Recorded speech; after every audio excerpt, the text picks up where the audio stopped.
Okay, hey guys.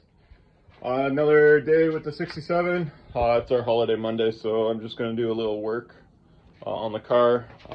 As you saw from the other posts, it was full of crap. So I got most of it all vacuumed out. Kind of starting to see what kind of condition the floor is in and everything. It's not that bad. It's a Rustango right now, not a Mustang. So I think that's the name, is Rustango. It's going to go on forward. It's a nice orange rusty color too. So moving on, what my plan of attack is, the front end is complete right off. Like, it's all like gone. It's just kind of being supported by a strap and a bar going across. That's kind of the only thing holding the front end up. So since I already have the panels, frame rails for the rear, I'm going to work on the trunk.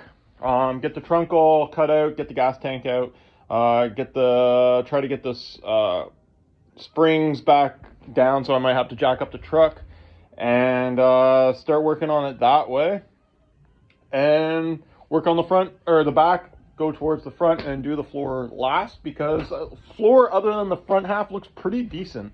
Usually all here's all rotted and the torque boxes are gone. I have a little crunchy spot here, but that's like a little tiny 12 by 12 patch you can get. It's like 53 bucks, nothing too concerning, unlike my other two cars that need full floors.